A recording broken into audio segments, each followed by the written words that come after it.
যুক্তরাষ্ট্রে গিয়ে সন্তান প্রসবের মাধ্যমে যারা দেশটির নাগরিকত্ব নেওয়ার কথা ভাবছেন তাদের জন্য দুঃসংবাদ। এই ধরনের ভিসা প্রসেসিংয়ের সাথে জড়িতদের বিরুদ্ধে কঠোর পদক্ষেপের সিদ্ধান্ত নিয়েছে ট্রাম্প প্রশাসন।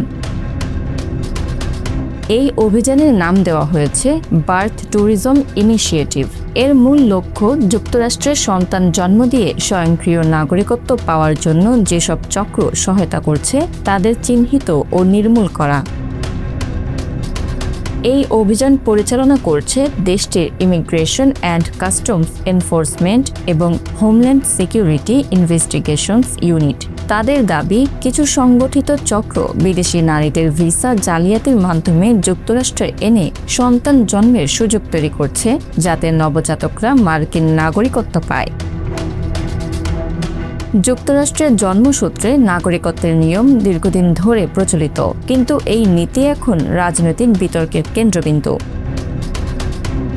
ট্রাম্প প্রশাসনের মতে এই সুযোগকে ব্যবহার করে তৈরি হচ্ছে এক ধরনের শিল্প, যাকে তারা বলছে বার্থ ট্যুরিজম ইন্ডাস্ট্রি।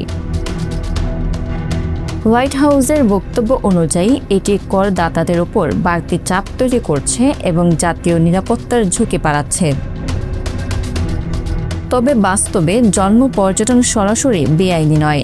আইনে শুধু বলা আছে, ভিসা নিয়ে মিথ্যা উদ্দেশ্যে প্রবেশ করলে তা অপরাধ হতে পারে। এর আগেও 2020 সালে একটি নীতিমালায় ট্যুরিস্ট বা বিজনেস ভিসার অপব্যবহার নিষিদ্ধ করা হয়েছিল। যদি উদ্দেশ্য হয় শুধু সন্তান জন্ম দিয়ে নাগরিকত্ব পাওয়া, তাহলে এটাও এই নীতিমালার লঙ্ঘন হিসেবে গৃহীত হবে। বিষয়টি ইতিমধ্যেই আদালত পর্যন্ত গড়িয়েছে। বেশ কয়েকজন ফেডারেল বিচারক ট্রাম্পের নতুন নির্বাহী আদেশ স্থগিত করেছেন। এখন বিষয়টি যুক্তরাষ্ট্রের সুপ্রিম কোর্টে বিচারাধীন। সরকারের যুক্তি, বিদেশি কিছু গোষ্ঠী এই সুযোগ ব্যবহার করে নাগরিকত্ব সুবিধার অপব্যবহার করছে। অন্যদিকে অভিবাসন বিশেষজ্ঞদের মতে এই সমস্যার প্রকৃত পরিসর তুলনামূলকভাবে ছোট। একটি বিশ্লেষণে বলা হয়, বছরে প্রায় 20 থেকে 25 হাজার নারী জন্ম পর্যটনের উদ্দেশ্যে যুক্তরাষ্ট্রে আসেন, যা যুক্তরাষ্ট্রের মোট জনসংখ্যার তুলনায় নগণ্য। Bangla affairs news desk.